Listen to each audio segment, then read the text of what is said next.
We begin, may we observe a moment's silence in memory of those of our fellow countrymen and women who have departed during the last year, including 2 members of this Parliament.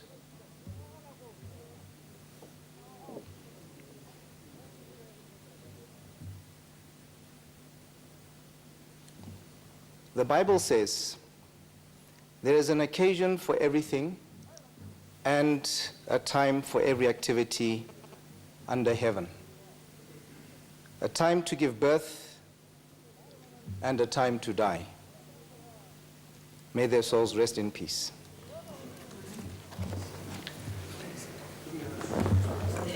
Pray be seated.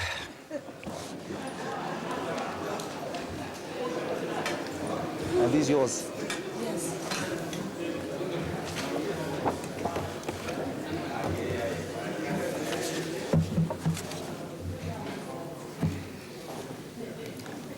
Madam Speaker, it is my pleasure this afternoon to address this opening of the 5th and therefore the last session of the 10th Parliament. By this time next year, Botswana from across our country will have once more gone to the polls to exercise their constitutional right to vote. For nearly 5 full decades now, it has been the power of this simple fact, the ability of citizens to freely exercise the wisdom of their democratic will, which has assured our nation's steady progress. We are all deeply indebted to the founders of our great republic, who ignored the example of many by remaining true to their own conviction that government governs best when it governs by, with, as well as for the people. It is this legacy that I proudly pledged to uphold during my own inauguration. Today, I'm pleased to affirm that as we prepare to once more seek the people's mandate, our democracy has never been stronger or more vibrant.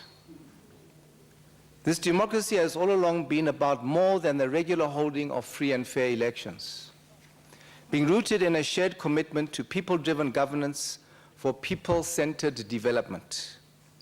It is for this reason that my administration is continuously engaged with citizens from all walks of life in every part of the country about their concerns. Given the diverse and increasingly complex nature of our society, rooted as it is in both timeless traditions and ever-changing technologies, we have found it necessary to consult through various mediums. From the convening of Dikgotla and Dipitso to our outreach through electronic and social media, as well as the provision of toll-free numbers. From private sector partnership within the high-level consultative council process to simply meeting one-on-one with people. We seek to connect with every citizen, every day, in every way and everywhere, thus ensuring that consultation remains at the very good and the core of our governance practice. It is through our steadfast attention to the feedback we receive through such consultation that we shall meet this nation's challenges. At the same time, we remain mindful of our ultimate goal of achieving a dignified life for all Botswana through the delivery of sustainable economic development, rooted in a renewed sense of social discipline, as well as driven by a culture of democratic accountability. Madam Speaker, our delivery of good governance is further attested to by respected international surveys, as well as local perception polls. Since 2008, our country's overall score in the Global Democracy Index has increased. In the latest survey of 2012, our nation was thus ranked 30 out of 148 nations in the world. In terms of the subcategory electoral process and pluralism, we were ranked 23rd in the world, alongside Japan and the United States. While in terms of civil liberties, we were ranked 15, besides such nations as the Netherlands and Switzerland. This latter ranking dovetails with our rating in the Legatum Personal Freedom Index, where we number among the 30 high-ranking countries whose citizens are said to enjoy high levels of personal freedom of expression, belief, and organization, as well as personal autonomy in a society welcoming of diversity. It is perhaps worth noting that our weaker score in the Democracy Index was in the category of political participation, where we can and should do better next year. This is a special challenge not only for the Independent Electoral Commission, but for the rest of us. I therefore take this opportunity to urge everyone who is eligible to register to do so and to vote. Madam Speaker, this administration's implementation efforts shall continue to be guided by steadfast adherence to the 5 Ds as our signposts on the path towards a better Botswana. Sustainable development cannot be simply measured in the delivery of physical infrastructure. It must rather be about the holistic transformation of society to meet competitive demands and changing needs. The 5 Ds are thus about ensuring that all Botswana gain the skills and opportunities they need to achieve a dignified life. Poverty eradication and youth development are, therefore, leading priorities. In the context of our overall goal of achieving an equitable high-income status for our country, free from absolute poverty. The economy. Madam Speaker, we continue to be faced with economically challenging times. Yet, despite such challenges, our ongoing progress should instill confidence within us as we forge ahead with strategic projects to drive the diversification of our economy to become, amongst others, a transport, energy, and communications hub, as well as a global center for mineral beneficiation, finance, tourism, and innovation. Notwithstanding the uncertainties that have afflicted international markets since 2008-9, our country has been recovering, having enjoyed positive growth rates since the 2010-11 financial year. This upturn is driven by expansion in non-mining sectors such as manufacturing, finance, transport, construction, and tourism, as well as other services. Taken together, this is an encouraging evidence of diversification. However, the energy, agriculture, and mining sectors continue to experience constraints and subdued growth. While the recent positive outlook in the global economy is expected to strengthen the mining sector, recurring droughts and animal disease remain a constraint to agriculture. Our gross domestic product, GDP, expanded by 3.6% during the 12 months through to March 2013, reflecting a 5.2% increase in non-mining GDP, but a contraction of 6.1% in the mining sector. As global prospects improve, our own economy is expected to benefit from increased export demand. The world economy is currently projected by the IMF to grow by 2.9% and 3.6% in 2013 and 2014, respectively, with modest expansion in both advanced and developing economies. Turning to the domestic situation, our own economy is currently projected to grow by just over 4% in 2013 and 2014. However, continued Eurozone uncertainties, droughts, and animal disease outbreaks, as well as water shortage, pose significant threats. I am also pleased to report that the average national inflation rate has been decreasing from 8.5% in 2011 to 7.5% in 2012. This year, further steady progress has been recorded, with inflation dropping to 5% as of September 2013, which is within the Bank of Botswana's medium-term objective range of 3 to 6%. Economic growth has been accompanied by a net expansion in job numbers, albeit not enough to absorb all those seeking employment. As of 2012, unemployment, that's for 18-year-olds and over, stood at 17.5%, which is down from 23.5% at the beginning of 2007. Budget and planning. Madam Speaker, as this House will recall, due to the 2008-9 recession, government not only ran budget deficits, but also committed itself to a balanced budget from 2012-13 financial year onwards to rebuild our reserves and pay off our debts. The NDP 10 midterm review process ended in April of 2013 with approval by this Parliament. The review was driven by thematic working groups constituted by Cabinet, amongst others. The TWGs identified national priority areas as well as policies and strategies for driving development initiatives during the remaining period of NDP 10. Our Ndp priorities, as well as lessons learned from the current MDGs, are guiding our post-2015 MDG development agenda. Taking poverty eradication as an overarching commitment, additional priorities include the achievement of the following: an inclusive, broad-based economic growth for employment creation and food security, improved education and skills development to better match vocational demands, environmental sustainability for green growth, improved child and maternal health, empowerment of women and young people, and strengthening support for vulnerable groups such as people with disabilities, the elderly, and orphans. Botswana has also recently participated in global consultations to map a post-2015 MDG agenda. Coming to the public service. Madam Speaker, the best plans, policies, and programs will come to nothing if poorly implemented.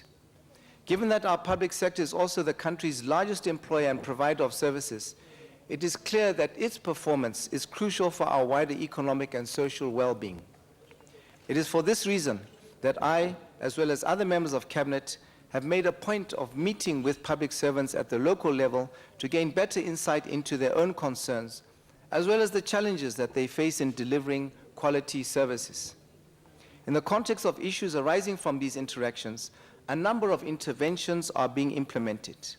In addition, a consultancy was carried out to more broadly examine ways to improve their conditions of service, whose findings are now being actively considered.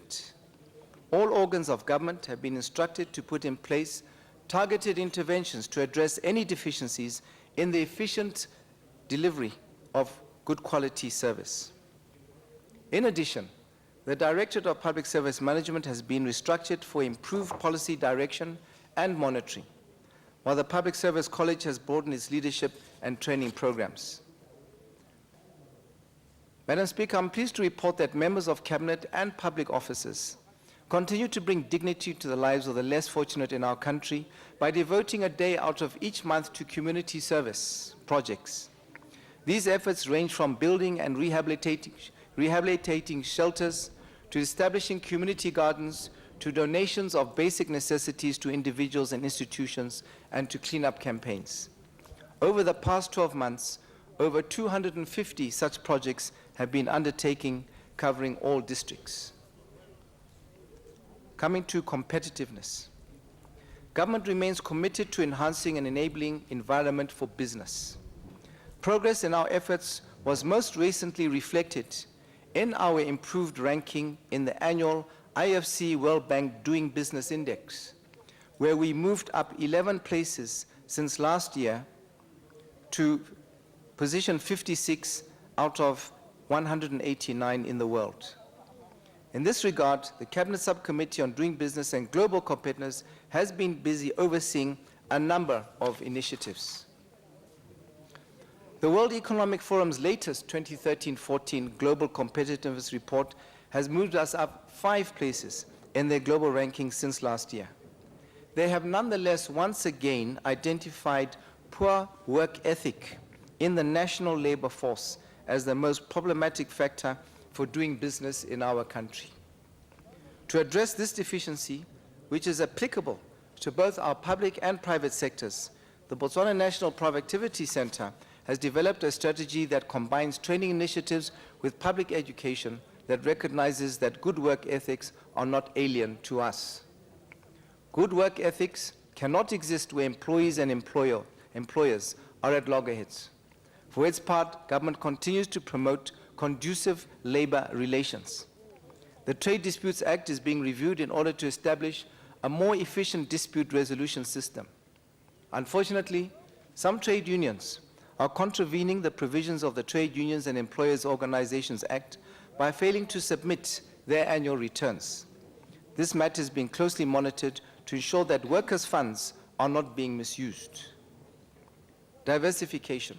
Madam Speaker, since its inception, the Economic Diversification Initiative, EDD, has promoted the production and consumption of local products through public procurement. To this end, in 2012-13, a total of goods and services worth 3.4 billion pula were recorded, out of which 1.8 billion were from local manufacturers and suppliers. Meanwhile, a total of 789 enterprises have so far been registered under the EDD program. The second component of the EDD strategy to further grow the economy is by developing new enterprises is progressing.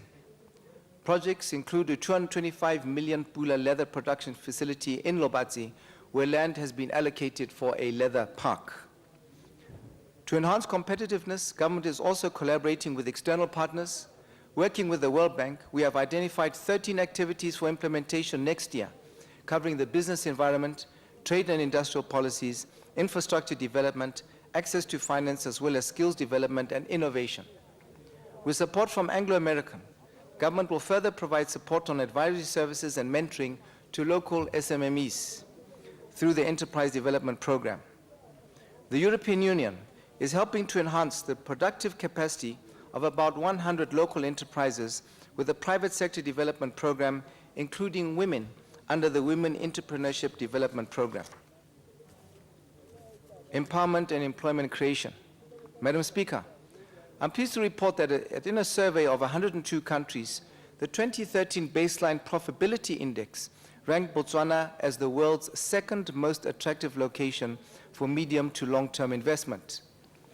This finding is consistent with our continued high rankings in various respected worldwide surveys of economic freedom and risk, such as those annually conducted by the Fraser Institute and the Wall Street Journal with the Heritage Foundation.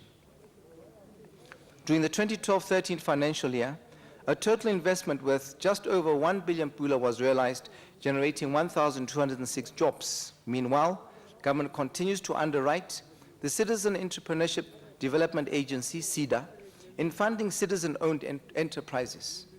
To date, CEDA has funded 5,197 enterprises with a total value of nearly 3.4 billion pula, in the process creating over 30,000 jobs. During the 2012-13 financial year, CEDA assisted 438 new enterprises with a total monetary value of 453 million pula, collectively generating 1,572 jobs, new jobs. In our promotion of citizen economic empowerment, we are finding synergies from what have previously been disparate initiatives. As part of its youth outreach, the Local Enterprise Authority, LEA, has introduced the Entrepreneurship Awareness Workshop Program, which as of the 1st of August 2013, trained a total of 18,213 participants from senior secondary schools, brigades, and technical colleges. During the 2012-13 financial year, LEA has also carried out 1,384 additional training interventions, serving 1,003 clients. The mineral sector. Madam Speaker, now turning to the performance of specific economic sectors, beginning with minerals, which remains a principal source of revenue and primary sector for growth and diversification. The sector nonetheless continues to be challenged by depressed markets. Diamond markets have shown improvement but remain sluggish. At the end of September 2013, the average diamond price was 3% higher than for the same period in 2012.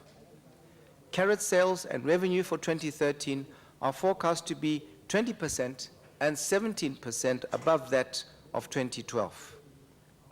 The Lerala and BK11 mines are still under care and maintenance, while the Kaku mines startup has been delayed and is now expected mid-2014. More encouraging has been the ongoing success of the new Gaborone mine. Nickel and copper prices also declined during 2013. By the end of August 2013, the average sale price for nickel and copper were 13% and 8% lower than that of the whole of 2012. Gold price has also declined, in August 2013 being 14% below its 2012 average. The relocation of the Diamond Trading Company International, DTCI, from London to Gaborone is ahead of schedule. The site sale in Botswana is now scheduled for next week.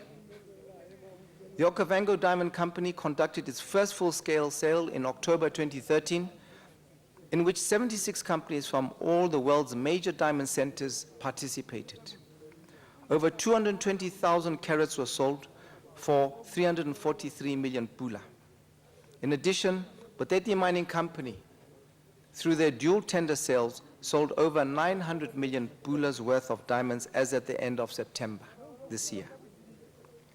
The diamond cutting and polishing sector has continued to grow, employing 3,651 as of August.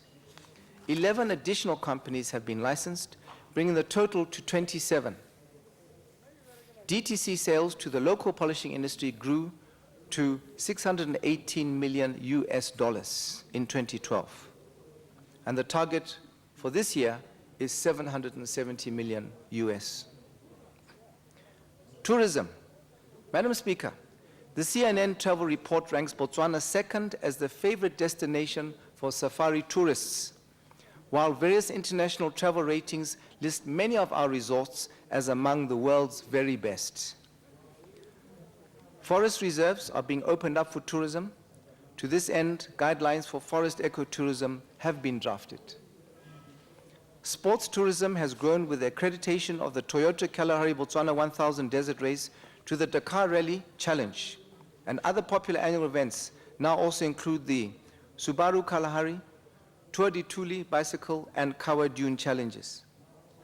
Government has instituted initiatives aimed at improving the participation of Botswana in the tourism industry, which include reserving licenses for certain activities for citizens. As at the end of April this year, there were 847 licensed tourism enterprises, out of which 473 are wholly owned by citizens, an increase of 67 from the previous year, while 144 are joint ventures and 222 are non-citizen owned.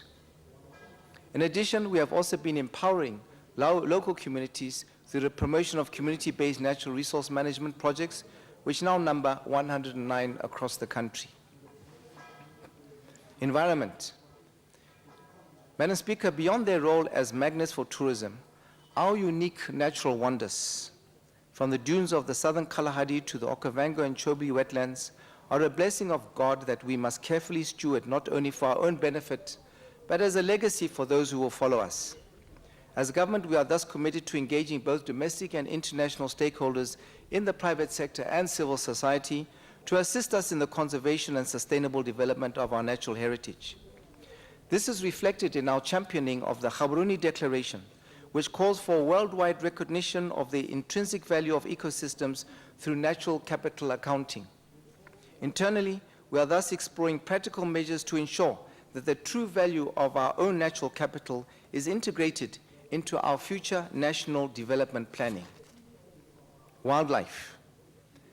Government has decided, as you are aware, to introduce a ban on the hunting of wildlife in all controlled hunting areas in Botswana with effect from January next year. The decision was necessitated by available scientific-based information indicating that several wildlife species are in decline.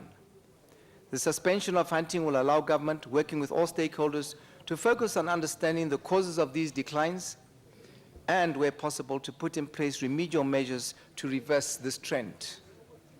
Government is fully cognizant of the effect that the ban will have on community-based organizations that have been benefiting from hunting in the past. Efforts, therefore, are underway to prepare the affected communities for sustainable, non-consumptive utilization of their resources through the development of management plans. Forestry. Madam Speaker, Botswana's landscape is prone to wildland fires.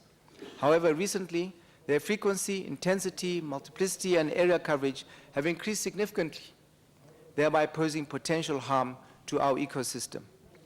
The ministry is continuing to mobilize resources to areas of high economic importance.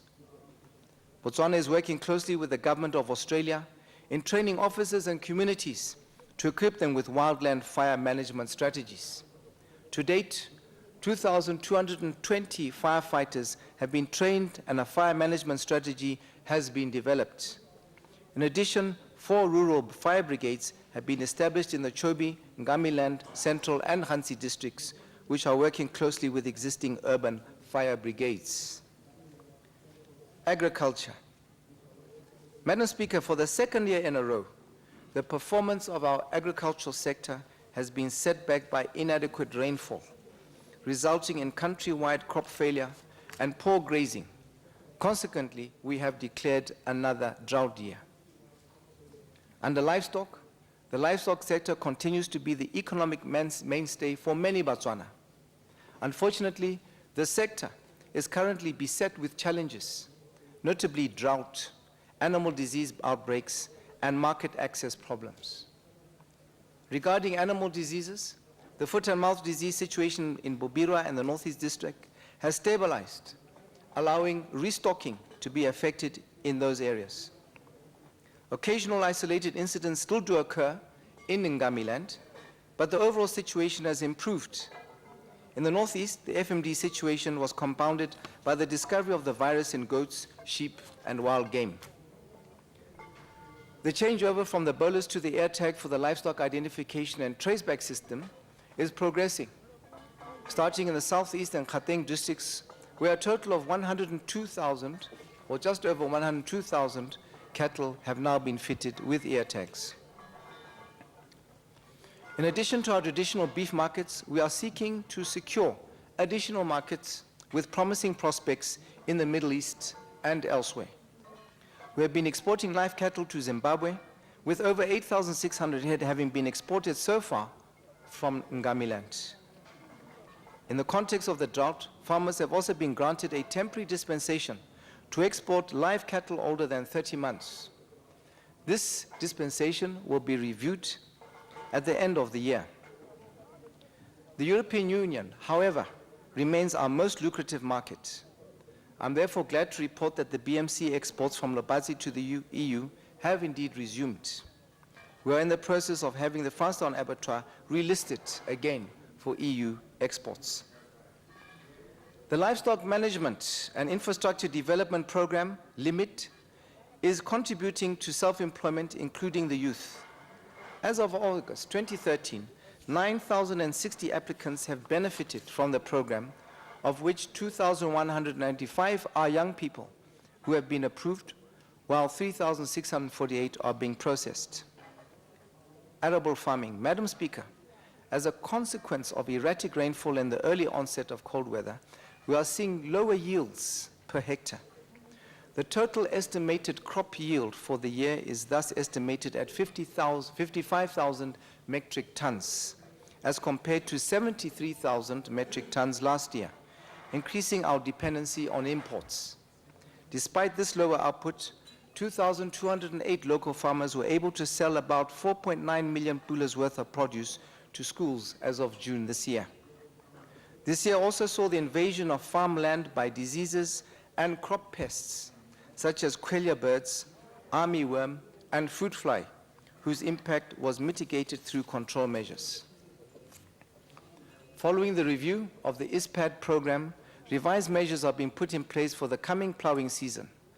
Assistance will now be extended to the herbicides provision to help farmers control weeds, while drought power will only be extended to those who practice row planting.